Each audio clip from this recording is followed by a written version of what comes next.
modificación en la 13ª disposición en los incentivos de la colaboración eficaz, que son los que va a explicar también el congresista Horacio Pacori.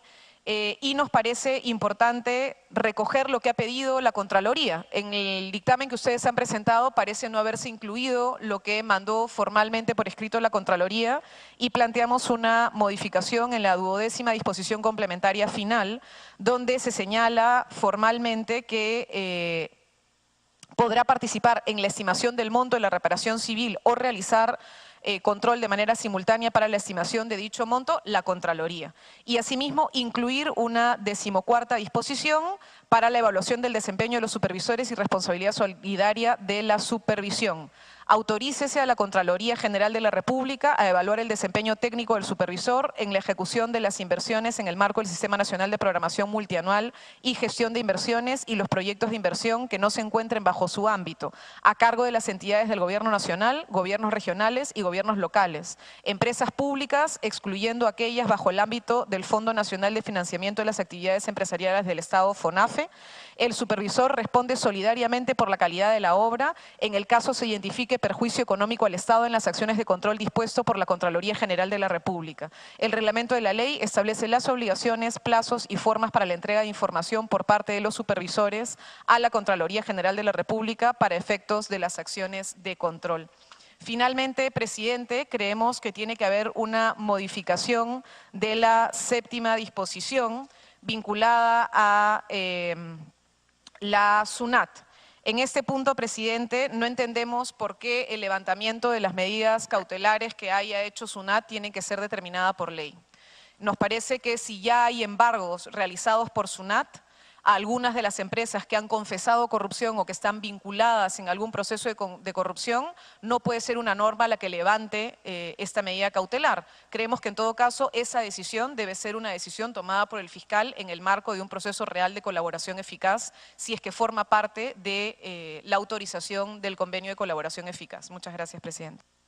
Muchas gracias, congresista Marisa Glave. Tiene el uso de la palabra la congresista Marisol Espinosa.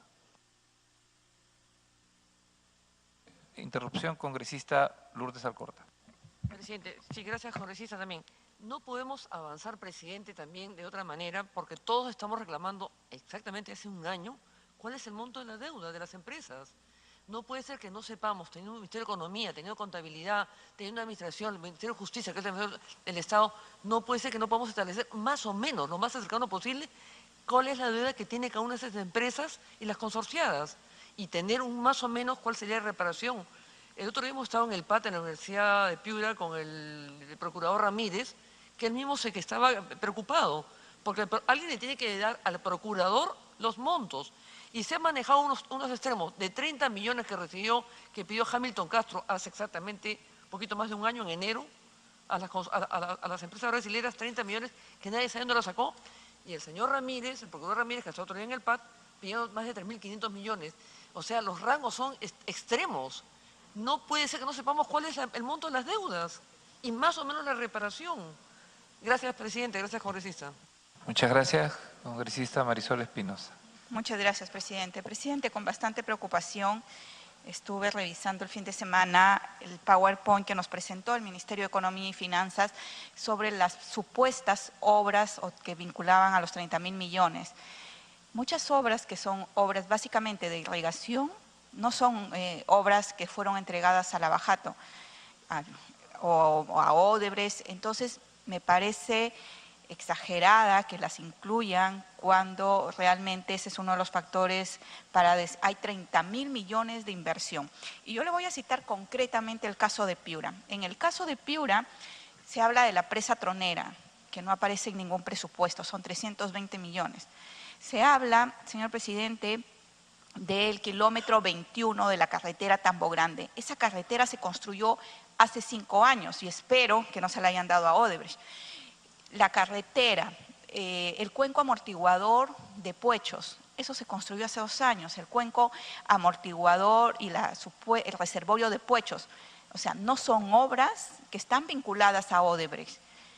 En todo caso, serán obras que estarán pendientes, tendrán PICs pendientes, pero señor presidente, que el Ministerio de Economía y Finanzas me traiga a mí congresista de la República una relación de obras que no corresponden, me parece una gran irresponsabilidad y además una falta, una estafa a la buena fe. Pero aparte de eso, señor presidente, entonces las cifras estarían falseadas y esta es mi preocupación. ¿Cómo podemos garantizar que estas cifras sean correctas si el Ministerio de Economía no está actuando con la responsabilidad que le corresponde? Y precisamente ese fue el origen que ha dado a todos los problemas que hoy tenemos. Todos los problemas que tenemos de respecto a obras sobrevaloradas han pasado por el Ministerio de Economía y Finanzas, señor presidente. Y no podemos seguir repitiendo la misma historia. O sea, ¿para qué estamos?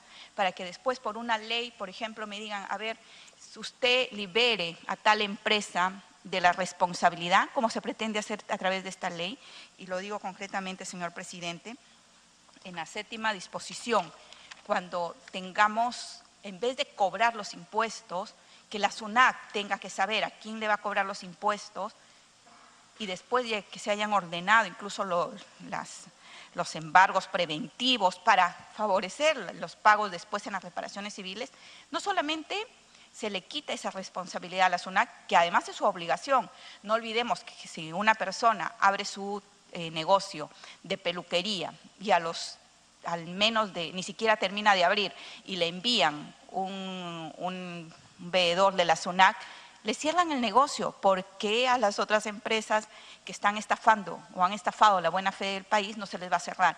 Por eso, señor presidente, creo en el artículo 7º, en la disposición de las medidas cautelares, tiene que actuar la SUNAT. Si no actúa la SUNAT y encima quiere que los liberen por ley, porque claro, yo hago una ley y la ley la comparto entre todos, las responsabilidades de todos, y me libero de la responsabilidad. Por eso me parece, señor presidente, que hay que ser serios, que hay que actuar con la responsabilidad que hoy el país nos demanda. Y esa responsabilidad significa básicamente atender ahorita, en estos momentos, situaciones que después por ley, no olvidemos que fue por ley que se responsabilizó y se sacó la ley en función y se hizo IRSA Norte, por ley. ¿A quién responsabilizamos? Por eso, señor presidente, vuelvo a insistir, creo que ahí sí merecemos una explicación sobre las obras incluidas. La otra preocupación, señor presidente, está vinculada a las garantías. En el artículo 5.2 de la disposición complementaria establece que la reparación civil se cubrirá con el 50% del precio de la venta hasta alcanzar el monto de la reparación civil. Y dicha retención se realiza en la oportunidad que se produzca la venta. ¿Quién le garantiza al Estado que las empresas quieran comprar en estas condiciones? Pero más, señor presidente, la retención se realiza en la oportunidad de la venta. ¿Quién le asegura al Estado que los trabajadores en qué tiempo van a llevar a cabo estas ventas? 5 años, 10 años, 15 años, 20 años. No se garantiza la efectividad de la recuperación de la reparación civil. Y después, en el punto 2, en el punto 12.3, el tema del cronograma, que pueden solicitar las empresas en caso no cuenten con los activos necesarios para completar el monto estimado de la reparación civil, que se pueda pedir en un plazo de 5 años. La experiencia nos demuestra que empresas intervenidas, por ejemplo, las empresas de agua potable y alcantarillado llevan 15 años. Empresas que han sido intervenidas y en las cuales el Estado ha participado, fácil superan los 10 años, o sea, vamos a tener a los trabajadores esperando más de 10 años. Y estos son algunos de los temas, señor presidente. Igual en el artículo 20 creemos que la solicitud tiene que ir dirigida al fiscal y el fiscal evaluando la participación de la empresa, si está dispuesta realmente a hacer una colaboración eficaz, se le podrá otorgar el beneficio, pero hemos visto que en declaraciones señalan, y lo hemos visto con Odebrecht, Camargo Correa no aparece, OAS tampoco, dijeron que iban a hacer colaboración eficaz. Y sin embargo, señor presidente, desde que se aprobó la colaboración eficaz, recién ahora están actuando para entregar información. ¿Cómo se puede garantizar?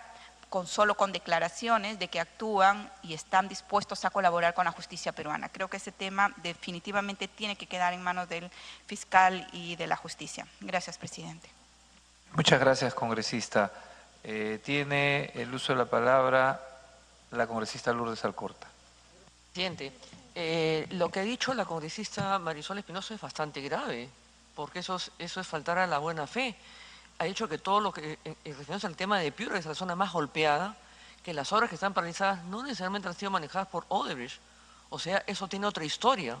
Y lo que he entendido es que están siendo pasadas como que todo está paralizado, todo está aguantado por la situación en la que estamos atravesando y por el tema de las empresas consorciadas. Eso es una gravedad porque están disfrazando el no haber hecho las obras correspondientes por otro lado, que no tiene nada que ver con Odebrecht, metiéndolas en una situación de un problema que hasta ahora no terminamos de resolver. Eso sí merece una explicación a este Congreso, presidente. Y yo me sumo al pedido de la congresista Marisol Espinosa que la ministra venga a explicarnos de qué se trata. Porque meter una cosa solapadamente para involucrar en otro problema, para sacar el tema, no me parece nada correcto. Presidente, con respecto al proyecto en sí, quiero mencionar varias cosas. Por ejemplo, en el 4.2, que se ha eliminado el activo fijo, dice cualquier persona que realice adquisiciones y bienes, derechos de acciones, pero se eliminó lo que es el activo fijo. Después no se agregó en el mismo, no se ha agregado la atención del pago de deudas tributarias. Después, en el 4.3, pues, se mantiene exactamente igual.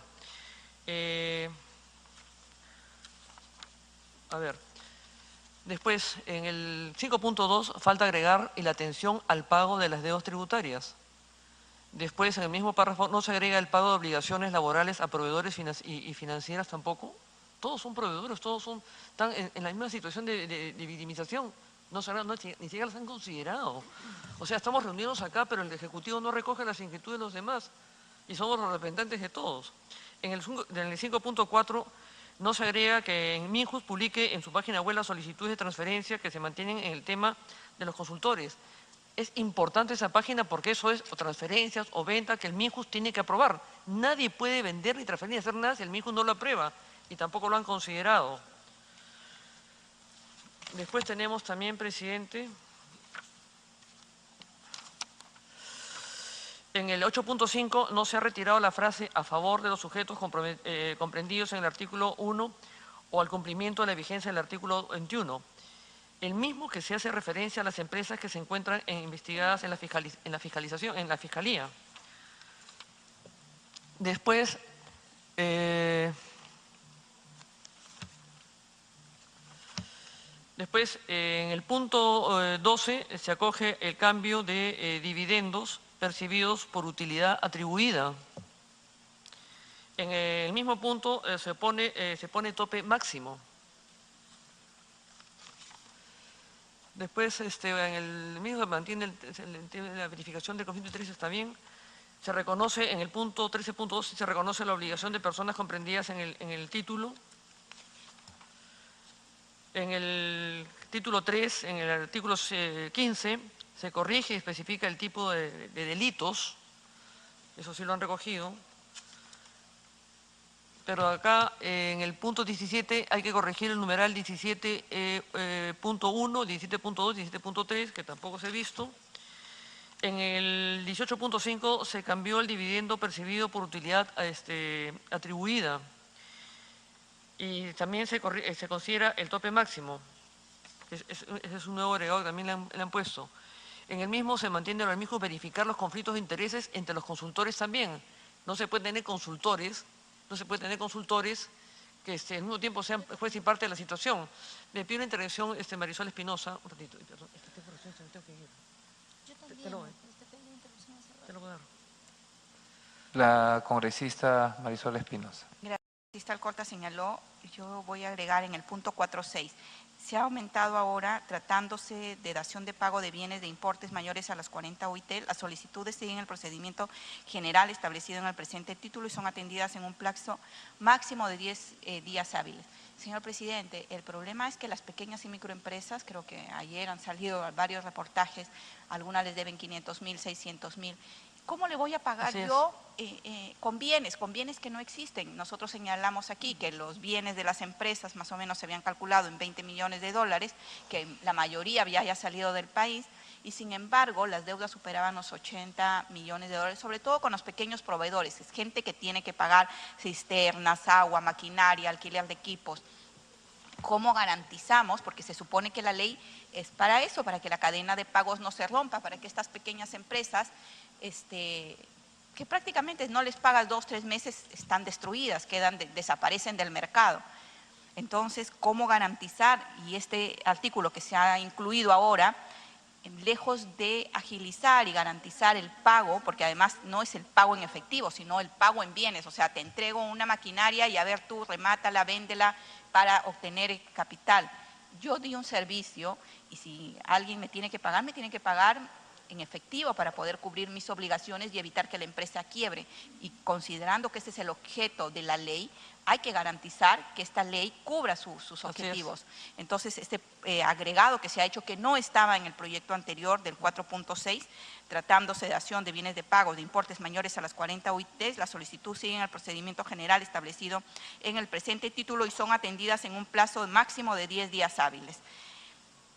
Creo que el plazo está correcto, pero el problema es que no es pagable. Entonces, al final es una situación inexistente y que no va a ayudar a las empresas. Y en el punto 5, en el 5.6 del título cuarto, dice, para efectos de la transferencia, el solicitante puede, no señor, puede pagar directamente a nombre del transferente. Debe pagar, si no, ¿para qué existe la ley? Puede, posibilidad, no existe, tiene que pagar. Gracias, presidente. Le pido otra intervención a la congresista Aramayo. Congresista Aramayo. Gracias, presidente. Saludando a los colegas congresistas.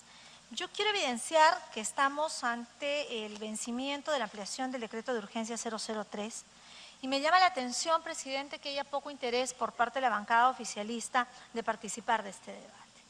A excepción de los 2 presidentes que nos acompañan, no hay ningún congresista del oficialismo que impulse el tema respecto a una preocupación nacional. Nosotros nos hemos presentado nuestros aportes el jueves pasado por escrito a la comisión, muchos de ellos no han sido tomados en cuenta. Pero acá, además, falta información, presidente, para poder avanzar en el tema legislativo.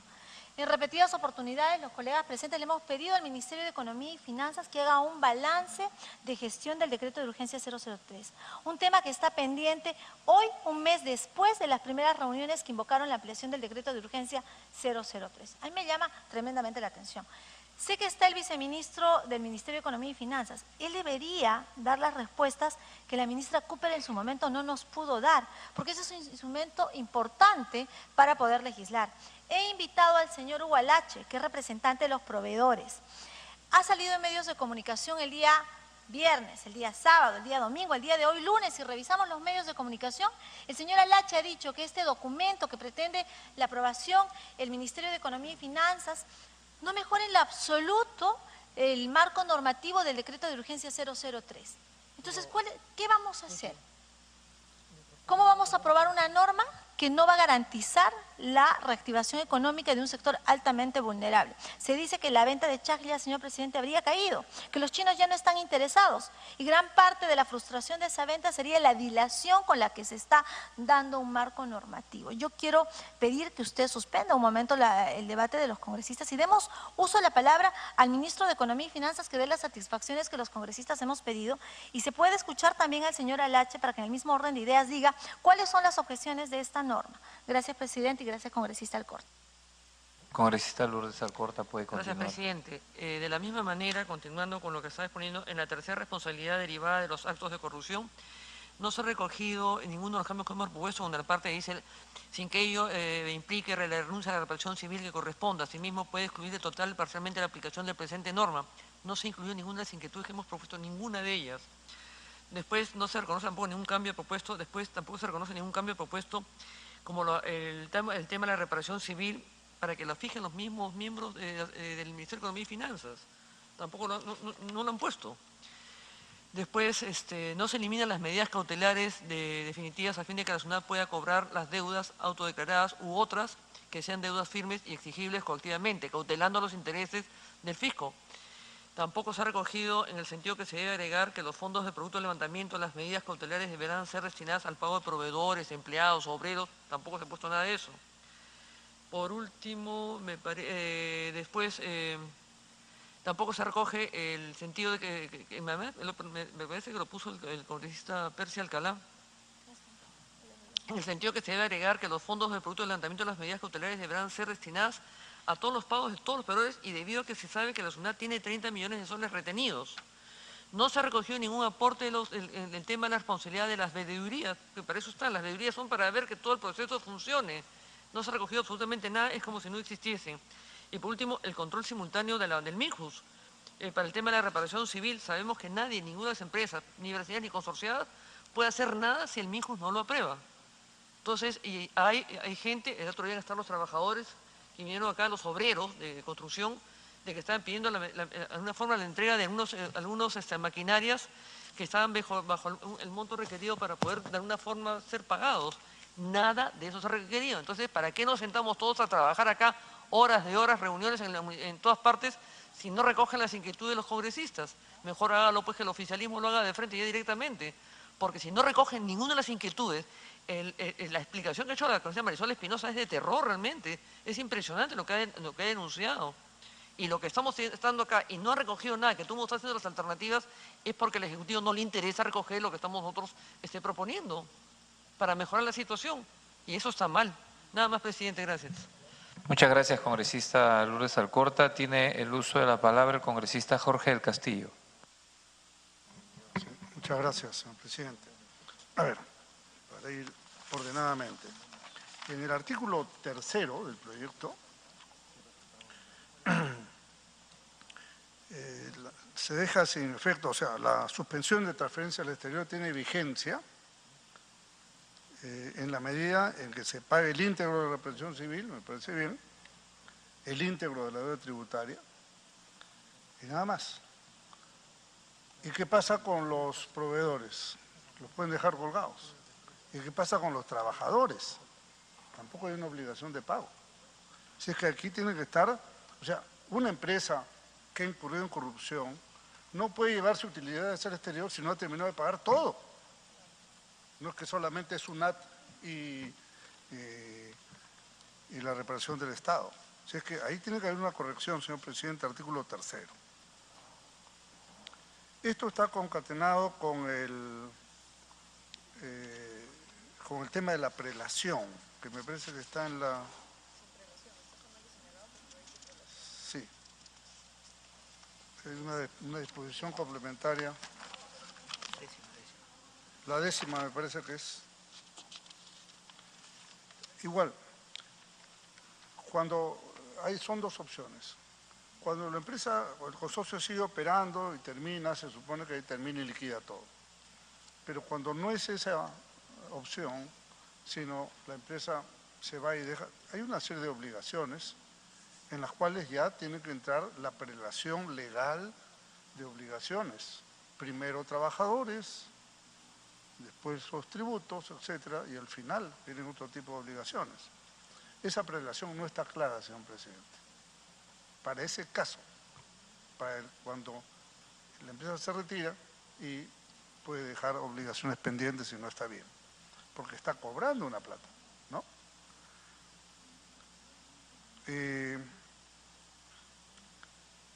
La tercera disposición complementaria final. Aquí hablan, en el segundo párrafo, todas las tratándose de empresas comprendidas en el artículo 9 y efecto del cálculo de la represión civil, la responsabilidad es solidaria. Aquí hay un tema que hay que aclarar jurídicamente, ¿no? ¿Qué cosa es responsabilidad solidaria versus qué cosa es responsabilidad mancomunada? Son dos conceptos distintos. La responsabilidad solidaria es cuando todos los actores de una obligación responden por toda la deuda. Uno por todo o todo por uno. Así es la cosa. Entonces, me imagino que cuando un proceso judicial de este tipo termine, no va a sentenciar obra del Callao, obra de aquí, obra de allá. Va a sentenciar globalmente. Entonces, al sentenciar globalmente, va a poner una reparación civil. Oiga, la reparación civil es de tanto. Y los grados de responsabilidad, señor presidente, no son los mismos. O sea, una empresa que en un consorcio participó en una obra con 11%, ejemplo, termina siendo responsable solidario de todas las obligaciones que por otras obras inclusive pueda tener Odebrecht. Eso es lo que nos está diciendo esta palabra solidario, sí, ¿cómo no? Congresista Lourdes Alcorta, interrupción. Gracias, presidente. Para preguntarle a través de usted al congresista, no entendí. O sea, lo que se está pidiendo acá es un informe del Ministerio de Economía y Finanzas que nos dé el valor de cada obra, cuál es la deuda de cada obra, la de la Costa Verde, la de las rutas de Lima, cada una de las obras debe tener un informe, porque no son todos iguales y son montos diferentes. ¿Y por qué? Porque además, por eso, para saber cuál es la deuda y la reparación económica sobre esa deuda que nos van a dar, porque tenemos que ser reivindicados. Y lo otro es, yo tengo entendido por la Comisión Lavajato, que en el caso de las consorciadas, lo que decían los brasileros, que lo negaron acá en Lima, es que todos participaban del soborno de la Comisión, pero que cada uno tenía una participación diferente en función, valga la redundancia, en la participación activa que tuvieron en la obra. Tenemos que tener un censo, una información, un dato de cuánto costó cada obra, cuánto se sobornó por esa obra, por lo menos lo más cercano posible a esa realidad, para saber qué cosa se va a recuperar, qué se va a reivindicar. Nadie puede sacar un centavo porque la idea que se está poniendo y que se está sugiriendo es, como los bancos no están prestando un centavo ahora por ninguna parte, por ningún lado, es que se forma pues un fideicomiso de frente de garantía de las utilidades, de frente un fideicomiso, porque los bancos no prestan un centavo porque están endeudados, porque han perdido confianza, porque no quieren prestar más. Pero no podemos desconocer hasta ahora cuáles son los montos de cada obra. No creo que sea un total general de la reparación. Tiene que haber, cada uno tiene sus montos. Si es que he entendido así, presidente, gracias. No, seguramente en la investigación se va a determinar la obra A, la obra X y la obra Z, ¿no es cierto? Pero en el fallo final de un juez, ¿no?, va a poner un monto global de reparación. O sea, va a sentenciar a fulano, si es que los puede sentenciar de paso, porque como están exentos de responsabilidad penales, ¿cierto? Entonces, pero igualmente va a haber una reparación civil. Y como bien ha dicho la congresista Alcorta, en el presunto de que hubiera habido una participación de ellos en estos hechos, ha sido que tenía 15%, pagaba 15%. Pero si ya la reparación civil es solidaria, entonces ya no es el 15%, es el 100% de todo, de lo que participó y de lo que no participó. Porque una empresa X puede estar en este contrato, puede no estar en el otro. Entonces, yo sugiero, señor presidente, que se revise, es abogado y con buen criterio podrá encontrar la fórmula apropiada para este tema, pero es muy complicado la responsabilidad solidaria por obligaciones en las cuales uno no es parte posiblemente, ¿no? A ver, de ahí me paso a la sexta disposición complementaria. La señalé en la primera sesión que tuvimos y lo acaba de subrayar la congresista Glave, y me refiero a los embargos preexistentes, o sea, los que están embargados ayer, hoy. O sea, esta ley está disponiendo que se desarmen los embargos.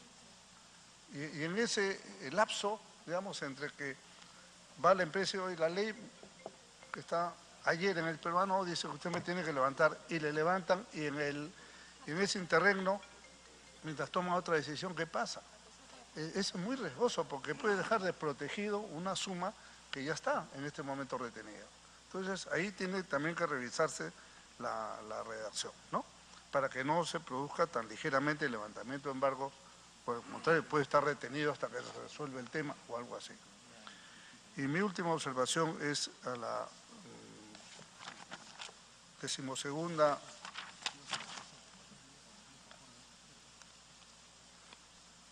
no sé si es mejor 12ª a 12ª, ¿no?